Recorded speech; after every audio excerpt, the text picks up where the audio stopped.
U2TV post-game report. We're here with the winning coach, Greg Davis, the Colony Garden Raiders. Coach, it was a struggle in that first half, like you thought it would. That team is pretty much undefeated until earlier this week when they lost to Bethlehem, and you guys felt a little bit of that, but you overcame it. But talk about that first half. What'd you do? What'd you figure out about those guys? Yeah, I mean, they're really talented. I mean, they have a lot of good players. They do a lot of good things. Bless is playing great. They got shooters all over the place, and they run really good stuff. It's a credit to Coach Kusel. He's a really good coach. They have a really great game plan every week. That's why they're where they are in the league right now. And we were lucky enough to find some ways to be successful in the second half and pull it out. But credit to them, man. They played a great first half, and they continue to keep bothering us. And it was a dogfight. We knew it was going to be. It always is when it's Shaker Colony. So we were lucky to be on the good side tonight. That's what I asked you that. Is this a rivalry even when you played, or is this something? Yeah, I mean, it's always going to be, North Colony and South Colony, so it's always going to be a rivalry in every sport. We're really competitive in that way, and I think it's great for both schools. And, I mean, you guys were here. You felt the environment. You felt the energy. It was really cool to be a part of it again. I've been away for a long time, but to be back into this environment and do those things was awesome. Now, talk about Cam Corrett and a few of them other guys you had on the bench as well that came in when your top dogs were struggling a little bit. Yeah, I mean, we've said it all year that we're trying to be one of the deepest teams that we can. We play a lot of guys. We played almost 11 again tonight. Guys had different types of minutes, but we're trying to be as deep as we can. And I think it's just a credit to our kids. Like, they just go into practice. They work so hard.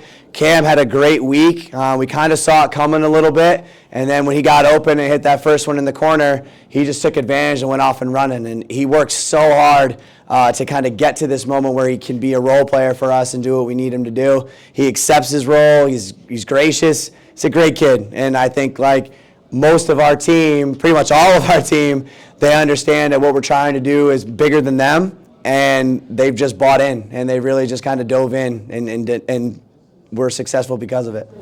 Well, Coach, let me say, you're my Rick Pitino high school basketball, right? Coach, right? Oh, my God. You get it done. Man. You get it done. Yeah. Coach, talk to me. Take me into the halftime, because you guys found yourself in unfamiliar territory, Yep. coming out, getting down by as much as 9. Mm-hmm. You kind of stemmed that tide, came back, cut it close. What was your message to manage the guys' nerves at halftime, being in unfamiliar charted territory? Yeah, just keep going. I mean, keep playing, keep relying on the things we do every day, and just get lost in the details. I think in the first half, it's easy in an environment like this to try and do too much, and I think a lot of our guys did that. And I think they kind of figured out that, like, hey, we can play. This is just basketball. And they started to do the things that we were preaching to them all week leading into the game.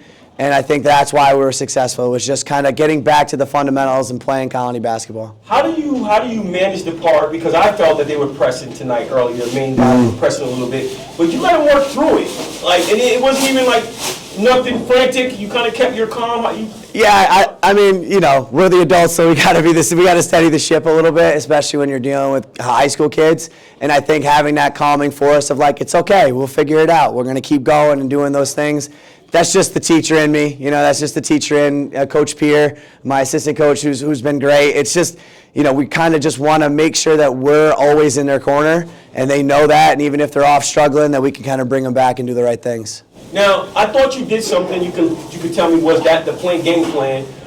You went to screen and roll a little bit. I thought that was a effective tool. Started getting read a little bit, open, different looks. Was that the kind of game strategy you had? Yeah, I think, when we realized that we were having struggles with our offense, we kind of had to change something up and going with a different look and trying to create shots. It's not always easy to do, but luckily we have actions where we can add and take away and do different types of things to get guys shots. And we added some things to try to get Reed open, and I mean, he just took advantage of every one of them. Well, you guys got you guys got an effective strategy. You got 5 guys that you can place on the court control the basketball at one given time, right? Yeah. It has to be a special thing, Coach. Absolutely, yeah. I mean, we work on our ball handling every day. It's how we get ready to go into practice. So it's something that we've kind of preached to our guys is being able to handle the ball. And the more guys that you can have to do that, then obviously, things will be a little bit easier for you. You don't get bothered as much and stuff like that. But that's just, again, a credit to the kids for working as hard as they do every day. Great start, Coach. I mean, you're keeping this train rolling and moving and grooving along, Coach. And it's fabulous to come out and watch you guys execute and do the things that you do. Hats off to you, Coach. Thank you. Appreciate you guys.